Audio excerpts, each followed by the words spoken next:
ایک صاحب کو اپنے سر پہ کپڑے گٹھل لے کے جا رہے تھے، تو غوث پاک نے دیکھا تو اس کی آنکھ میں آنسو تھے. فرمایا خادم سے اسے بلا کے لاؤ. بلا کے لاؤ. آیا، فرمایا تیری آنکھ میں آنسو کیوں ہیں؟ تو بابو شیخ کے قریب سے گزرتا ہے، روتا. بولے روتا کیوں ہے؟ اس نے کہا سرکار کئی لاکھ روپے میں نے خرچ کیے ہیں بچوں کے سارے یہ زیورات سب جمع کر کے. میں نے 6-7 میٹر کا ایک جبہ تیار کیا، بہت ہی قیمتی کپڑا ہے، اب تک اتنا قیمتی کپڑا بادشاہ نے بھی نہیں دیکھا تھا. میں نے بنا کر بادشاہ کے دربار میں جا کے بیچنے کے ارادے سے میں نے کہا بادشاہ اسے خرید لو. تو جب میں نے قیمت بتائی تو وہ بھی نہیں خرید پایا. اب میں رونے لگا کہ اگر بادشاہ اسے نہیں خریدے گا تو پھر کون خریدے گا؟ غوث پاک فرماتے ہیں جسے بادشاہ نہ خریدے اسے عبد القادر خریدے گا. اسے عبد القادر خریدے گا. سبحان اللہ. کہتے بول قیمت کیا ہے؟ تو اس نے کہا حضور قیمت کا معاملہ یہ ہے کہ میں اس کو بچھا دوں زمین پر. کہا بچھا دو. بچھا دیا. کہا حضور سونے کے سکے پورے کپڑے پہ بچھا دیے جائیں یہی اس کی قیمت ہے. کہا ہے کہ سکے، سونے کے سکے پورے کپڑے پر بچھا دیے جائیں یہی اس کی قیمت ہے. غوث پاک فرماتے ہیں کوئی بات نہیں، اس کو قیمت دے دی جائے. سونے کے سکے بچھائے گئے اور جو بھی کلو 2 کلو 4 کلو بنا جو بنا اللہ اس کے رسول بہتر جانتا ہے. باپ رے باپ. دے دیا. غوث پاک نے کپڑے لے لیے، درزی کو بلایا، فرمایا ادھر آؤ. جی سرکار. کہا یہ جو کپڑا ہے نا اس سے میرا جبہ شریف سل دو. جی. اب وہ لے گیا. 2 دن کے بعد آیا. کہا سرکار غضب ہو گیا. کہا کیا ہوا؟ کہا 1 آستین کپڑا کم پڑ گیا ہے. بڑی مشکل سے تو ملا تھا وہ بھی نکل گیا. بولے 1 آستین کپڑا ہمارے جوتوں کی، ہماری شرٹ کی، اور اگر ہم علماء حضرات میں شامل ہے تو پھر اسی میں ہمارا جبہ ہوتا ہے، اسی میں امامہ ہوتا ہے، اسی میں رومال ہوتا ہے. میچنگ کا اتنا خیال ہے، صفائی کا اتنا خیال ہے. کپڑے کل نہیں پہنے جائیں گے جو آج پہنے ہیں، اتنی صفائی کا خیال ہے. جوتے لوگ اپنے رومال سے صاف کرتے ہیں محلے میں اسٹیٹس دکھانے کے لیے، لیکن حضور صوفی سلطان فرماتے ہیں کہ تو نے کپڑے تو صاف کر لیے، دل کب صاف کرے گا میرے بھائی؟ اللہ فرماتا میں دلوں کو دیکھتا ہوں، دلوں کو. یہ کپڑے اتار لیے جائیں گے. غوث پاک فرماتے نہیں اتریں گے تو قینچی سے کاٹ لیے جائیں گے. سب اتر جائے گا میرے بھائی. تیرے اپنے کپڑے تیرے بچے نہیں چھوئیں گے اور کہیں گے نہلانے والوں سے کہ جہاں میرے باپ کی نہلانے والی وہ تختی کی تھی نا وہیں سے ڈال دو، دفن کر دو. تو بولے گا یہ تیرے باپ کے کپڑے ہیں. بولے باپ کی انفیکشن ہے اس میں کیا بنوں گا. بیٹا کپڑا نہیں چھو رہا ہے لیکن باپ کی انگلی میں سونے کی انگوٹھی ہے، سب اسی کو دیکھ رہے ہیں. انگوٹھی پر نظر ہے، کپڑے پر نظر نہیں. یہ سب کے ساتھ ہوگا. اللہ تعالیٰ ہمیں سچی توبہ کی توفیق عطا فرمائے. فرماتے ہیں غوث پاک کیا ہوا؟ کہا حضور 1 آستین کپڑا کم پڑ. اب سنو آپ شیخ عبد القادر ہیں کون؟ فرماتے کپڑا کم پڑ گیا؟ کہا ہاں. تو کہا حضور اب یہ کپڑا کہاں ملے گا؟ فرمایا کوئی بات نہیں، جو آستین تیری کپڑے کی بغیر کپڑے کی نظر آ رہی وہاں ٹاٹ کا بورا لگا دے، ٹاٹ کا پیون لگا دے. بورے کی آستین، بورے کی. اللہ. غوث پاک کا حکم تھا، سل دیا اس نے. ایک طرف دنیا کا سب سے قیمتی کپڑا، ایک طرف ٹاٹ کا پیون، بوریے کی آستین لگی. اپنی شان ولایت کے مطابق حضور غوث پاک بغداد شریف کی منڈی میں نکلے. لوگ دیکھتے قدم چومتے، امامہ چومتے، جبہ شریف چومتے. کسی نے کہا سرکار یہ کیا معاملہ ہے؟ اتنا قیمتی کپڑا اور پھر یہ ٹاٹ کا پیون. تو حضور غوث پاک فرماتے ہیں میں قیمتی کپڑا پہن کے بادشاہوں کے غرور کو توڑتا ہوں اور ٹاٹ کا پیون لگا کے اپنے نفس کے غرور کو توڑتا ہوں. نہ اسے اپنے سامنے کھڑا ہونے دیتا ہوں، نہ اسے اپنے سامنے کھڑا ہونے دیتا ہوں. اللہ. یہ شان ہے حضور سرکار غوث العظم کی. ایسے ہی ایک مرتبہ ایک جبہ شریف قیمتی پہن کے غوث پاک بغداد شریف کی منڈی میں گئے نا. چور کی نیت خراب ہو گئی. ایک چور کی نیت خراب ہو گئی چور کی. وہ ایک گلی میں آ کے چھپ کے کھڑا ہو گیا. اس نے کہا یار عبد القادر جیلانی آج اکیلے ہیں بغداد میں اور اپنا کام دھام کر کے ادھر سے آئیں گے نا تو اسی گلی سے گزریں گے تو جیسے اکیلے آئیں گے میں ان کا جبہ پیچھے سے پکڑ کے بھاگ جاؤں گا اور رحم دل بزرگ ہیں مجھے دوڑائیں گے بھی نہیں اور میں لے کے نکل لوں گا. یار یہ بڑا لاکھوں کا معاملہ ہے. وہ بری نیت لے کے گلی میں کھڑا ہوا تھا. حضور غوث پاک قیمتی جبہ پہنے ہوئے تھے. جب اس گلی سے پلٹے نا، جب اس گلی کی طرف پلٹے، جیسے ہی گلی میں داخل ہوئے وہ چور آگے بڑھا. اس نے غوث پاک کا جبہ پکڑا، پیچھے سے اسے کھینچنا چاہا. غوث پاک فرماتے ہیں میرے مولا اس نے عبد القادر کا دامن تھام لیا، چھوٹنے مت دینا. اللہ اکبر، اللہ اکبر. شکر کے جوش میں جو ہیں وہ تجھے کیا جانے، خضر کے ہوش سے پوچھے کوئی رتبہ تیرا. غوث پاک کی بارگاہ میں بڑے بڑے لوگ اسی نیت سے آتے تھے. ایک مرتبہ ایک صاحب آئے تو کھٹکھٹ کی آواز سے غوث پاک فرمایا کون ہے بھائی؟ وہ چور تھا، وہ بھاگ گیا. آپ نے اپنے خادم سے کہا اسے پکڑ لاؤ کون ہے. جب خادم دوڑا اسے پکڑ، بلا ادھر آ. غوث پاک بلا رہے ہیں. اب وہ چور کانپنے لگا. فرمایا کیا بات ہے؟ فرمایا غوث پاک نے کیا بات ہے، کیا کرنے آئے؟ بولے حضور غلطی ہو گئی، بس غلط نیت لے کے آیا تھا کچھ چوری کرنے کے ارادے سے. فرمایا پھر کچھ ملا؟ اس نے کہا حضور کھٹ کھٹ کی آواز سے آپ کی آواز آ گئی اور میں بھاگ گیا. تو غوث پاک نے فرمایا کہ عبد القادر کے گھر سے تیرا خالی ہاتھ جانا مناسب نہیں ہے. آئے ذرا محبت سے کہہ دو سبحان اللہ. تیری چڑیاں ہے تیرا دانا پانی، تیرا میلہ تیری محفل ہے یا غوث. سب کچھ غوث پاک کا ہے. میرا امام کہتا ہے کہ لوگوں نے کہا کہ غوث پاک کی تعریف فرشتے کرتے ہیں. وہ کہتے ہیں نا نا نا نا. کیا بولے تم؟ غوث پاک کی تعریف فرشتے کرتے ہیں. سنو، غوث پاک کی تعریف فرشتے کرتے ہیں یہ کہتے ہو؟ سنو، جو غوث پاک کی تعریف کرتا ہے فرشتے اس کی تعریف کرتے ہیں. تم کہتے ہو کہ غوث پاک یہ بڑے بڑے قطب ابدال وہ کام اشارے میں کرتے ہیں. سنو، جو کام قطب ابدال بھی نہیں کر پاتے وہ غوث پاک کیا جھاڑو لگانے والے کر دیا کرتے ہیں. سمجھے آپ؟ بڑی شان ہے. کیا کن کن موضوع پر بات کریں ہم؟ تو حضور غوث پاک فرماتے میرے مولا اس نے عبد القادر کا دامن تھام لیا. اور پھر جب اسی کو ریورس کیا دوسرے شخص نے فرمایا کہ عبد القادر کے گھر سے تیرا خالی ہاتھ جانا مناسب نہیں ہے. خادم صاحب سے کہا اسے کچھ دے دو. خادم نے کہا حضور کیا دے دیں؟ تو غوث پاک فرماتے اسے وہ دے دو جو یہاں بھی کام آئے وہاں بھی کام آئے.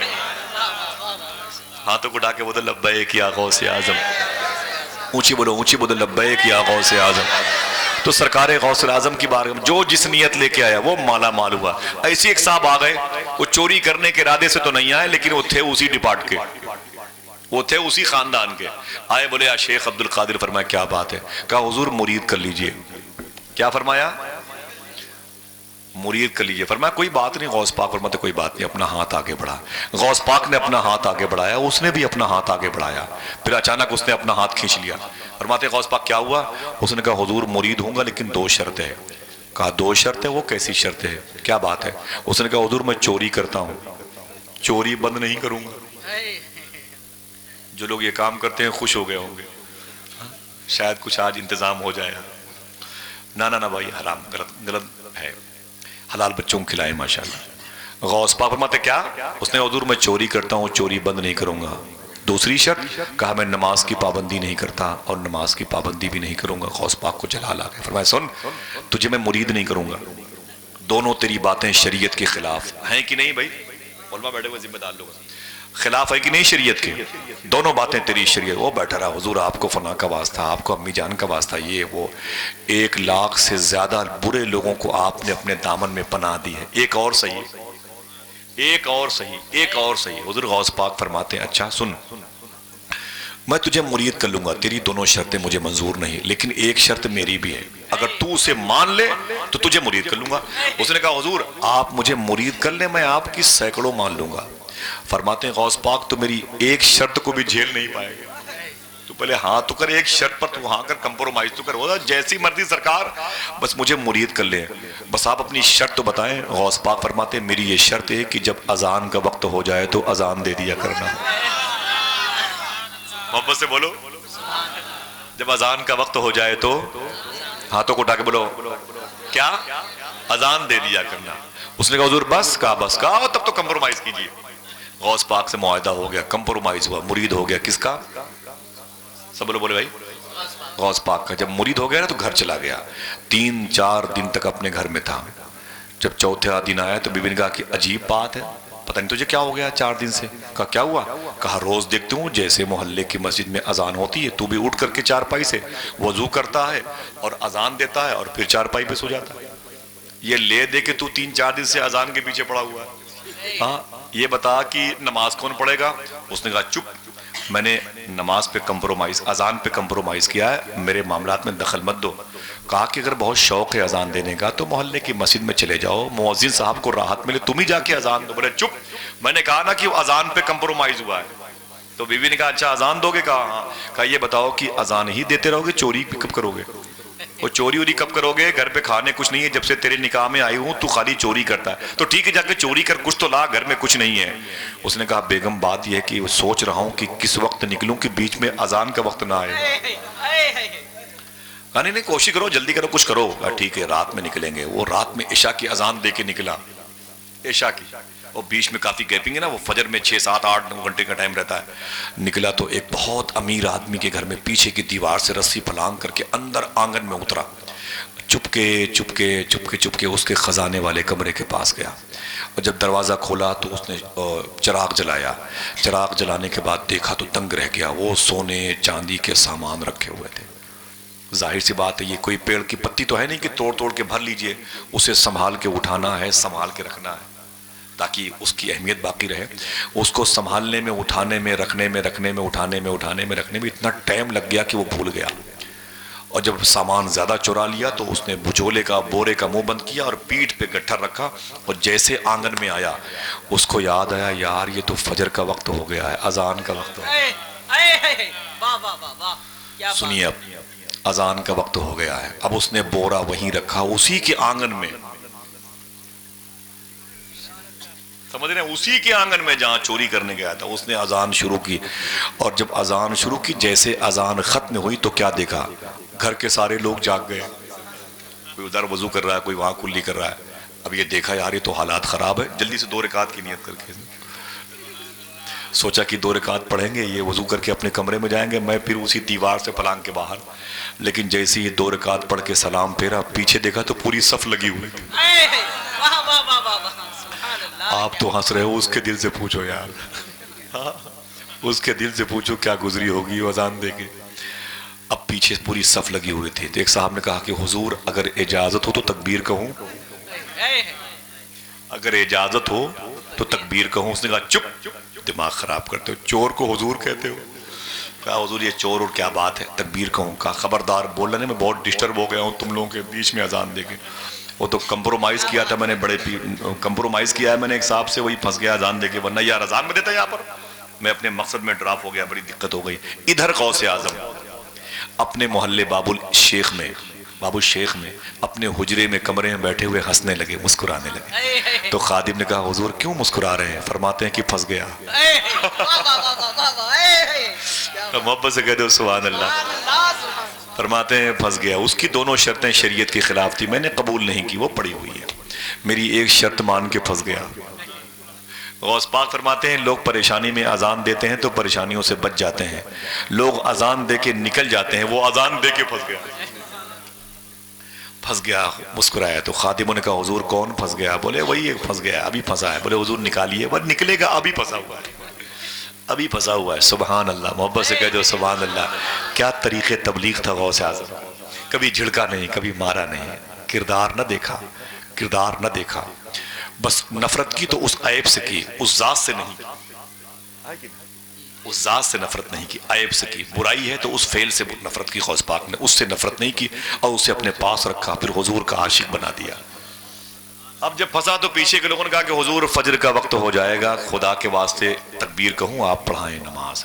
وہ جھلا کے بولا اچھا ٹھیک ہے تکبیر کہو۔ گھر والے جن کا سامان چوری کیا تھا وہ پیچھے صف میں تھے، جو چوری کر چکا تھا وہ امام بنا ہوا تھا، چوری کرنے والا امام تھا۔ دل کہتا ہے پھر بھی کاش ہم بھی انہی مقتدیوں میں ہوتے۔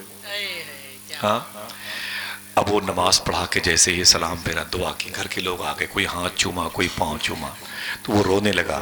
اس نے کہا یار عجیب بات ہے، آپ لوگ بلا وجہ مجھے امام بنا دیے، میں چور ہوں چور، دیکھو اس بورے میں تمہارے گھر کے زیورات ہیں کہ نہیں ہیں؟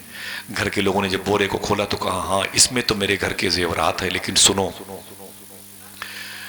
تم نے اپنی چوری پر، اپنی ولایت پر چوری کا پردہ ڈال رکھا ہے تاکہ لوگ تجھے چور کہیں ولی نہ کہیں، تم نے اپنے آپ کو چھپا رکھا ہے۔